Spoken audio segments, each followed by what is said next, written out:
咁如果再叻啲嘅同學仔咧，佢哋仲會貼埋張相喺度添嘅。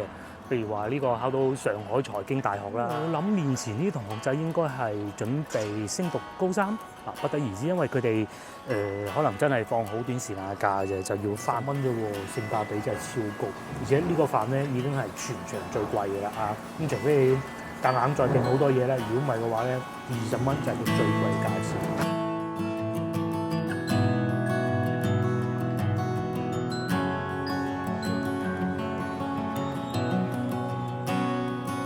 各位觀眾大家好，我而家所在位置咧就係沙涌地鐵站上邊啊。咁喺呢度咧就有一個地方啊，叫做學董新村。咁啊，亦都係一位觀眾要求拍攝嘅地方嘅。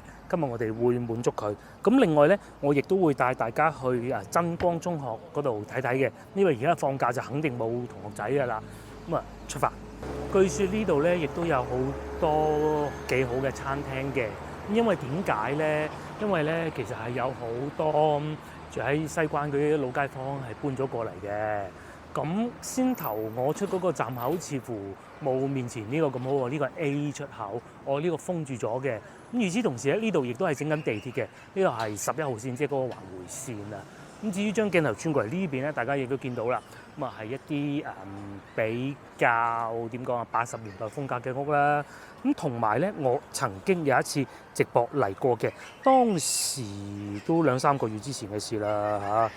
觀眾要揾嘅地方叫做學建里2巷，咁我哋一路行一路講，同埋咧就喺真光中學隔離嘅啫。咁我會沿住呢個方向一直行，喺前邊轉左，應該喺牌坊嗰度轉左嘅。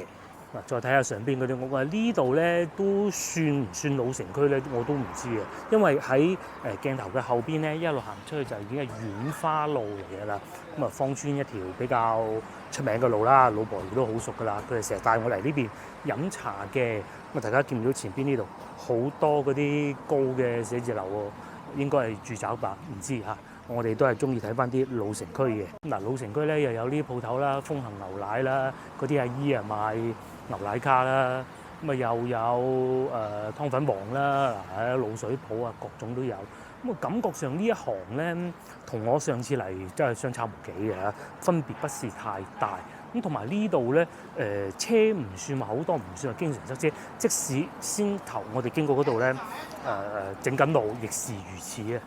咁呢度咧係屬於廣佛線，一個方向可以去到地鐵1號線西朗站嘅。咁喺呢度行翻出去遠花路，另外一個方向咧就可以坐翻去沙苑嗰邊，再轉8號線去同福西啊，甚至乎翻去西華路都得嘅。嗱，就係呢啲咧老城區嘅感覺啊。不過我哋先唔入去住。咁另外咧，不得不提就係呢幾日天氣即係都算涼爽咗好多啊，冇早排打颱風咁熱辣辣。再嚟對面，唔知大家睇唔睇到啦？就係僑光藥廠嘅廠房啦，咁同埋咧呢度係有白雲山製藥廠總廠嘅，咧就正喺對面嘅啫嚇。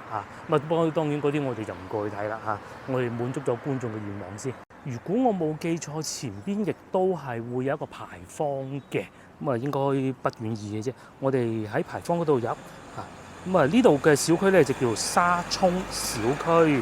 如果繼續往前行，喺前邊右轉咧，仲可以去得到荔灣區兒童公園嘅，就喺前邊啫。咁再科普一下，呢度以前咧其實係屬於芳村嘅芳村區，不過芳村同荔灣合併咗啦，咁啊所以就叫荔灣區啦。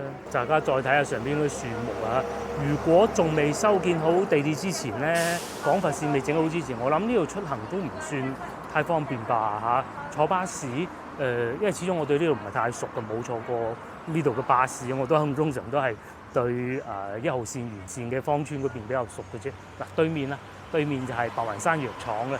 而家呢個時間咧爭少少就已經係傍晚嘅5點鐘啦。咁未見到有好多人收工。我知道喺呢度行去咧，亦都會有一個市場嘅。我哋會喺前邊嗰度轉左牌坊應該就喺前邊嘅啫嚇。啱先我都講錯咗，其實原來呢度就已經係遠花路㗎啦。咁啊一路行翻出去咧，已經係芳村大道東。我仲記得有一次同個老婆去飲茶咧，美景應該叫，不過嗰個餐廳已經執鬼咗啦嚇，冇做啦。仲有啲單車鋪喎，勁喎！再嚟啊，剪頭髮25蚊。經過不如，終於咧就嚟到沙涌牌坊呢度啦。咁我哋就喺呢度入去，裏邊係類似乜嘢咧？類似一啲城中村，又唔算話好城中村嗰種感覺啦。但係咧又會有一啲拆遷嘅居民嚟到呢度住嘅。咁其實咧喺去中山之前咧，我已經想溜老婆過嚟呢度，不過當時真係實在太熱啦。咁啊，我哋諗住傍晚過嚟呢度食啲嘢嘅。咁啊，但係考慮到真係好遠啊。其實坐地鐵過嚟咧，喺我哋屋企咧坐足成個鐘頭先到嘅。如先頭所講啊，面前右邊呢度咧就有點疑似嗰種村屋嘅感覺㗎，唔知大家覺唔覺得？不過咧嗱，起得幾高喎，同埋前邊仲有個蔡李佛拳呢個拳館嘅喎，應該係藥館嚟嘅，就係呢度蔡李佛拳喎。同樣因為係城中村，就肯定會有好多呢啲出租屋㗎啦。不過通常咧，佢哋都係唔會寫價錢上去。如果等陣有機會經過，我哋睇下有冇啲地產鋪會睇到附近樓價。我仲非常之記得之前曾經嚟過呢度嘅時候咧，就有觀眾介紹喺前邊嗰度飲茶嘅，係嗰啲好老式嘅茶樓。點講咧，即係唔係話50、60年代嗰種嘅，似係80年代尾嗰種嘅。裏邊咧就好多本地街坊喺度飲茶嘅，或者村民咯。一邊就係村屋，另外一邊咧呢度係小區裏邊嗰啲拆遷屋啊！大家睇下係咪？呢啲似係80年代嘅風格喎嚇。同埋呢度啲人咧開車都幾急嘅，可能係。面前呢度就寫住沙涌新村4行。咁停車幾方便啦，中意點停㗎啦。或者呢度入去咧，就應該係村裏邊嘅地方嚟嘅。果然真係幾特別。我哋去到前邊茶樓嗰度，應該係往左轉就可以去到觀眾要揾嘅地方㗎啦。往右轉，sorry，往右轉。咁途經咧亦都會經過真光中學嘅。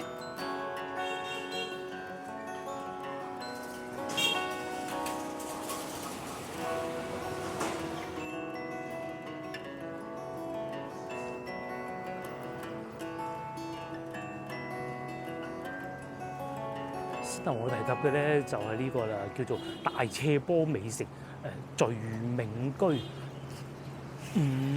茶市飯市。嗱啱開燈啦，可能真係有飯食㗎喎嚇，唔知等陣喺唔喺度食咧？覺得我個人好似究竟點碟菜好定點碟燒鵝好咧？我知道佢哋呢度嘅出品咧好唔好食一回事，我未食過啊，但係咧份量就超級大嘅。好多嘢食嘅，就應該喺呢度上得到去嘅。我記得係，喺嗰度上去嘅，喺嗰度上去嘅。繼續往前行就係先頭我提及到一啲有少少似城中村咁嘅感覺啦，好多街坊市民坐喺度唞下涼啦，因為有樹蔭啊嘛。我仲記得咧，之前曾經嚟過呢度幫觀眾揾佢曾經住過嘅地方嘅。呢度先至係食飯嘅地方，大斜坡美食聚明居。哇！我都好耐未嚟過啦。當時我嚟嘅時候係啱疫情開放嘅時候，佢哋咧已經喺裏邊大飲大食，因為可能好多人咧已經康復咗㗎啦嘛，係咪？再嚟呢度就係個市場嘅。不過今日老婆冇陪我嚟市場，我就唔入去啦。朝頭早熱鬧過依家好多。當時即使係啱疫情過後唔使日日驗下酸嗰種咧，都係好熱鬧嘅。而家可能時間唔係好啱啦。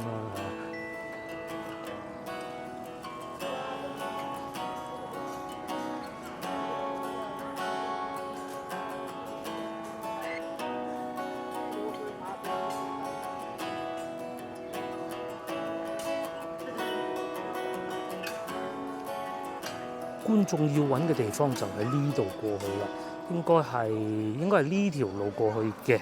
學建里2巷，觀眾要揾嘅地方應該係10號。正如我先頭所講呢邊呢啲屋咧，係咪唔似村屋？村屋係唔會起到咁齊整嘅村屋咧，通常都係各自有各自嘅風格噶嘛。咁同埋，如果我冇記錯嘅咧，等陣我哋要去到嘅學建里應該就喺真光中學嘅後門嘅。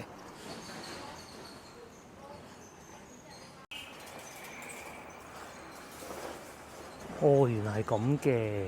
佢呢度寫住啊，學建里小區啊，請從6巷進入。咁會唔會喺呢度行咧？冇理佢啦，我行下先啦，係嘛？因為咧睇地圖軟件應該都差唔多到嘅。前邊往左轉，睇下先啦。哇！大家再睇下上邊個屋，似唔似我哋翻到去沙園市場啊、5·1新村周邊嗰啲風格咧？係啊，唔係話近年先至起出嚟嘅屋嚟嘅噃，係咪？嗱，嗰啲窗咧仲係木㗎。有啲係翻新過嘅，乜有冷氣機嘅，冷氣機有個罩嘅，有少量係有防盜網嘅咯。咁至於學建里弊啦，前邊攔住噶噃嚇，前邊攔住咗噃，睇下先嚇。哦呢度係喎，嗱呢度係有條路嘅，係啊，咪應該喺呢個方向一直往前行。哇！仲要係呢種巷仔喎，等我仲以為咧係嗰種好容易揾嘅，即係有少少似廣源新村嗰種感覺嘅，但係好明顯唔係咯嚇，就係喺呢啲咧一間屋與屋之間嘅路啊。其實我啱先應該行翻岳園大路，應該就啱㗎啦。希望地圖軟件今日幫得到手啦。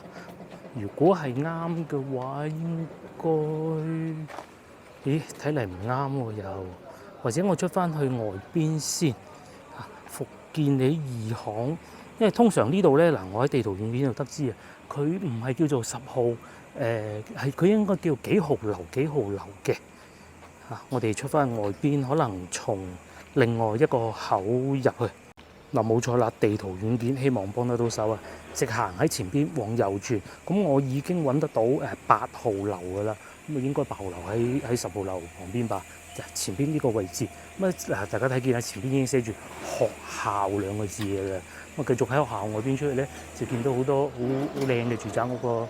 呢度叫做學寧路，係啦。呢度我哋喺呢度往右轉嘅，應該係啱唔啱？應該啱啦嚇，希望啱啦。哦，佢呢度話嘅意思係車行唔係人行，係我啱先理解錯咗，以為人都係喺6巷嗰度入，哎呀，都係封閉式管理，唉，大家睇下，咁我只能企喺門口睇下咯，冇辦法啦，裏邊就入唔得到去啦，咁有咁好嘅，起碼都唔會亂七八糟，同埋咧，我只揾到8號樓，我揾唔到10號樓，再行近啲睇下啦。係咪前邊係有攔住嘅？咁我呢啲入咗去，到時冇人問嘅，一人問咁就下一站就派出所嘅，解釋唔到嘅，又冇得拍卡。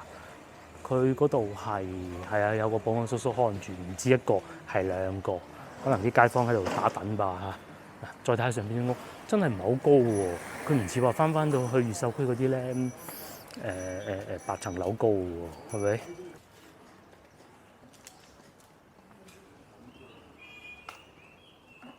咁好啦，真係唔知呢位觀眾滿唔滿意我俾到佢嘅答案啦。咁啊點都好啦，起碼我都嚟到門口，我真係入唔得到去，冇辦法。係啊，咁啊接落嚟我哋過埋隔離真光中學門口睇下。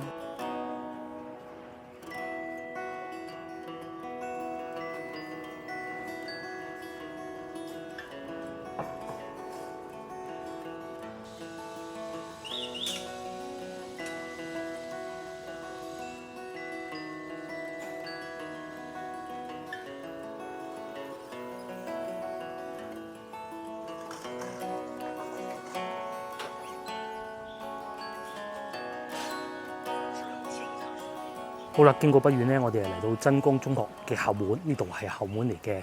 咁如果我冇記錯嘅話，應該喺前邊往左轉就可以去到正門㗎啦。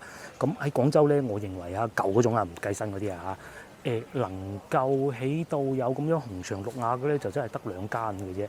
一間就係呢度，另外一個咧就係執信中學，比較古舊嗰種啦嚇，唔計新嗰啲。咁啊當然亦都有好多新嘅，甚至乎七中嗰啲都係差唔多嘅啫。只不過就冇呢兩間咁古舊、咁有歷史啦。有幾有歷史啊？慢慢讀俾大家聽啦。首先咧，呢所學校係初建於1872年嘅。咁啊喺度考下大家，其實我唔知啊。1872年係清幾多年啦？係啊，清邊個年號啊？應該光緒係啊，唔知啊，我亂噏嘅啫嚇。咁然之後咧係屬於一個美國嘅教會學校嚟㗎。佢嘅創辦人拿夏里女士咧係一位女嘅傳教士，美國長老會派到嚟中國嘅傳教士嚟嘅咧，真係好得意啊！真光學校嘅創始人，建立於1872年啦。咁佢最初咧就係喺長堤嗰邊辦學嘅，咁後尾因為嗰邊火燭，咁啊所以就搬咗過嚟呢邊。而且不得不提嘅係咧，當時啊始終女性地位不是太高，但係咧呢個學校咧係第一所女子中學嚟嘅。係咪好犀利？喺623路嗰度辦學嘅，咁當時學校就學生就唔係好多嘅啫。後尾大火搬咗過去長堤大馬路嗰邊辦學嘅，咁啊嗰度嘅地方大好多。如果我冇記錯嘅話，嗰邊應該都係叫真光中學㗎。係咯，冇記錯啊嗬。咁啊當時咧就只有100幾個學生，咁都係正常，因為始終咧啲新思維未嚟到啊，咁你好多家長就唔願意啲小朋友去。女仔啊，我講嘅女仔係拋頭露面嗰陣思想係比較封閉噶嘛，係咪？咁啊還好，因為有呢啲學校，所以咧女性先至開始認識到呢個世界。譬如話一啲第一位女性嘅接產員啊，西醫嘅護士啊，都係因為呢個嘅。直去到1913年啦，咁啊決定喺創建呢個新校舍吧。咁啊因為咧喺芳村海旁嗰度附近咧買咗幅地皮，但係咧太容易水浸啊！咁啊點辦咧？就再過嚟呢邊，就再買多塊地皮。咁啊當時咧係用咗11000蚊港紙嘅。當然啦，當時嘅11000蚊港紙咧，其實就好多錢嚟嘅，就不能同而家對比。咁啊依家嘅話，佢佔地面積都係非常之大嘅，足咧有97000平方米啊，真係誇張啊！咁呢度係有高中同埋初中嘅。咁如果我冇記錯嘅咧，其實佢應該仲有實驗學校嘅，但係因為我始終真係唔係太熟，我冇話肯定話到俾大家聽。實驗學校喺邊？實驗學校即係咩意思？即係學校做出嚟嘅私立學校，就係咁理解啦。咁啊，私立學校梗係要嚴格收生同埋收得錢係比較多嘅，咁亦都係好正常嘅。咁至於公立嘅就當然係比較普及化嘅教學咯。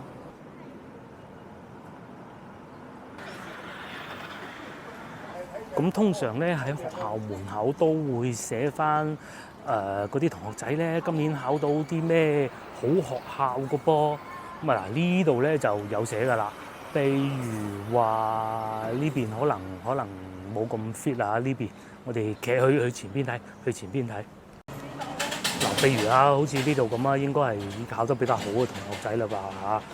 咁啊有啲咩啊？有湖南大學、人民大學。至於呢邊咧，就反而係更吸引我啊！考翻一啲譬如話伯明翰大學啦，美國加州大學歐文分校啦，歐文分校啦，話好難讀個字。加州藝術學院啦，咁甚至乎咧仲有啲考翻本地學校嘅，譬如話好多都係考到中山大學啦，又或者好似呢邊咁樣啊，華南理工大學啦。咁如果再叻啲嘅同學仔咧，佢哋仲會貼埋張相喺度添嘅。譬如話呢個考到上海財經大學啦，又或者前邊呢幾位係武漢大學啦、浙江大學啦，呢啲就叫做讀得書叻嘅同學仔啦，係咪？呢個仲勁啊！16年考入清華大學添喎，呢位考到北京大學啊。咁好啦，咁啱咧，我哋已經嚟到學校門口啦。佢個學校門口咧係非常之大嘅嚇。廣州市真光中學。咁至於初中部，其實啱先就喺睇相嘅對面嘅啫，就係呢度啦。咁啊前邊咧仲寫住佢哋嘅校訓啊，咁啊以乃世之光，應該咁讀冇錯吧嚇？冇錯啦，以乃世之光係讀得啱嘅。咁啱先資料咧，全部都係現買現場背嘅啫嚇。咁係啦，帶大家過嚟睇下啦。咁我諗面前呢啲同學仔應該係準備升讀高三啊，不得而知，因為佢哋可能真係放好短時間嘅假啫，就要翻學噶啦。咁啊，翻嚟學校温下書咯，準備明年高考最後一年啊嘛。好啦，基本上咁就同大家睇過晒啦。接落嚟我又行翻過去市場嗰邊揾啲嘢食。咁早喎，依家只係5:20嘅啫。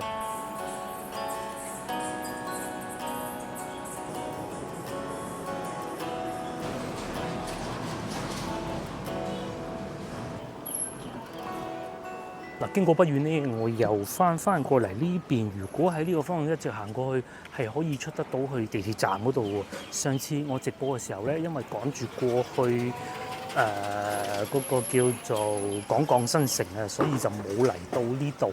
今次又借住呢個機會喺度行下。呢邊睇上去咧，就真係更少嗰種城中村嘅感覺啦，係咪？咁同埋我見到前邊好似有個地產中介鋪嘅，咁唔知係咪啊？過去睇下先。因為附近係有一個老人院，咁啊，所以附近咧亦都會有好多呢啲老人用品嘅鋪頭啦，又或者理療中心啦嚇。前邊係啊，冇錯，地產鋪，同埋有間士多。有間士多，同埋喺上邊呢棟樓好高喎，應該係商業住宅樓嚟，不過唔算話好新嗰種嘅。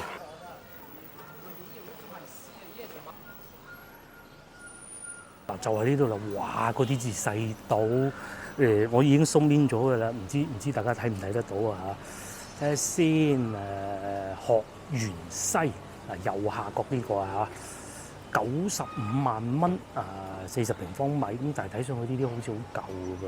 沙涌新村上邊數上去用手寫嗰個字嗰度咧，售價135萬係60平方米，又或者下邊嘅紅苑210萬，實用70平方米，即係3萬蚊1平方啦。又或者培真路，嗰張相咧同實物咧完全不符㗎。培真路租盤45平方米1600蚊1房1廳，咁啊仲有港鋼33樓啊，4400蚊108平方米，基本上就係咁嘅價錢啦。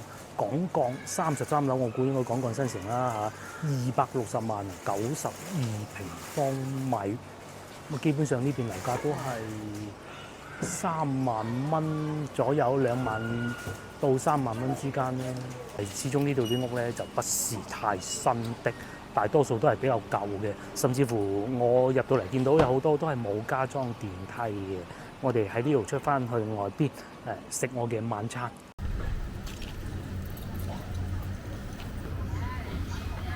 嗱，我喺呢條路上邊咧又見到有個不大不小的市場喎，咁啊買下啲蔬菜。咁我諗喺芳村呢啲市場應該都唔會太貴吧？生菜我見到3蚊，青瓜2蚊，咁好合理嘅呢個價錢。又或者呢啲菜心啊3蚊半都有嘅。先頭咧，我講2萬幾3萬蚊嗰啲樓盤咧，應該就係先頭我哋入唔到去嗰度啦我估嚇。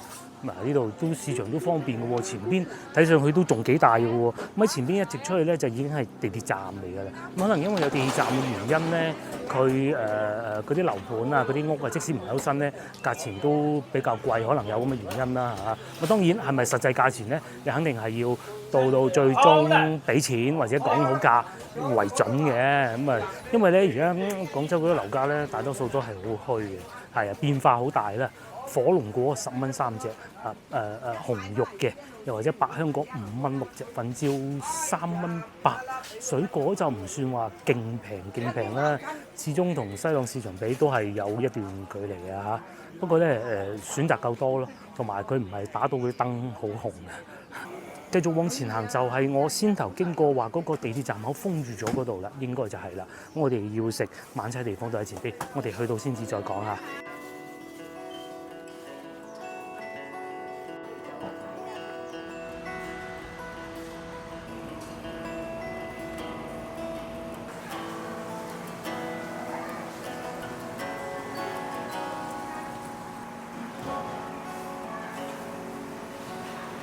等咗一段時間之後咧，我嘅嘢食就到咗啦。我咧就要咗一個排骨拼臘腸飯嘅。咁個手價咧，你哋又真係諗唔到啦，只需要20蚊咁大把嘅啫。不得不提咧，仲有一個菜啊，同埋一碗例湯添。餐廳又係呢種家庭式作風，服務附近街坊市民嘅食堂嚟嘅。咁啊，價錢咧就真係經濟實惠。佢哋呢度除咗煲仔飯以外咧，仲有蒸飯啦，各種都有嘅。而且咧，佢哋係落單先做嘅，所以等嘅時間係會比較耐。不過呢一點咧係值得稱讚嘅。睇下啲飯啦，飯我未食嘅嗱，佢同外邊嗰啲煲仔飯檔唔同啦，佢係用呢種鐵煲啊，或者叫做砂煲啊咁樣嚟做嘅。然之後咧，豉油同豉油啦嚇，係已經落好咗先至送上嚟嘅，就唔需要客人自己落嘅。好熱，係飲啖湯先。湯又係嗰種屋企例湯嗰種味道咧，再嚟啲菜咧係切到咁短嘅。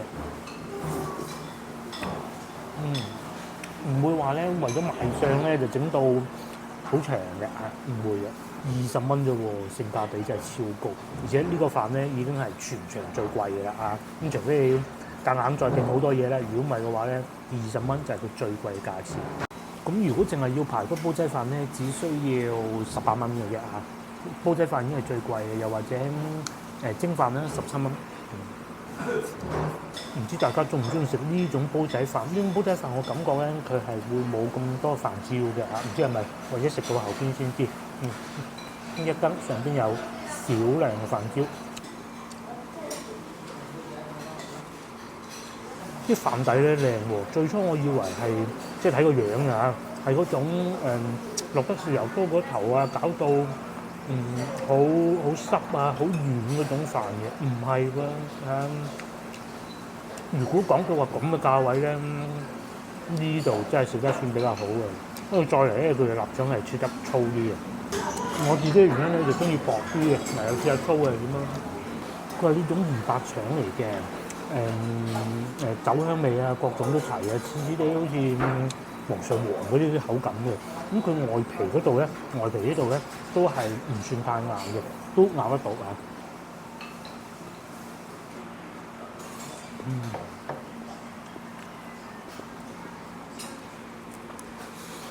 最初咧睇見佢係呢種所謂嘅沙煲嘅飯量比較少，其實真係唔少。仲要咁我中午冇食飯，通常而家中午都係冇乜點食嘢，食2件餅乾啊，食件番薯咁嘅嘢，都係留翻鋪出嚟食好嘢啊嘛。呢個咧就真係夠晒飽嘅。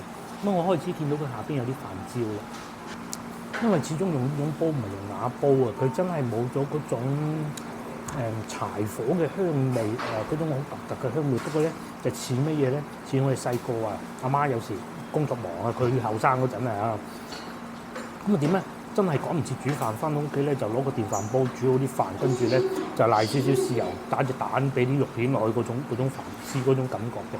有時候咧亦都會落啲排骨，落啲臘腸，就好似呢一煲飯咁啊。最尾灑少少葱，就同今日食嘅嘢差唔多。不過細個食到就冇咁多飯焦啦，都有，因為細個嗰啲電飯煲咧冇咁多嗰啲不黏塗層嘅，都係會有飯焦嘅，好似嘅。呢度真係好有屋企食堂嗰種感覺，係啊，包括菜啦，同埋呢個例湯都係。接落嚟試下排骨啦喂，都係呢種肉排㗎噃，有咬口嘅，應該係有少量嘅雪藏啦，因為大佬你賣咁嘅價錢咧，即使嗰啲排骨平到咁咧，都唔應該係人哋都要賺錢噶嘛，少量但不多。咁啊，但係咧，相比之下咧，就真係個臘腸會表現得精彩啲。咁但係咧，就最好就梗係個飯啦，個飯真係幾好。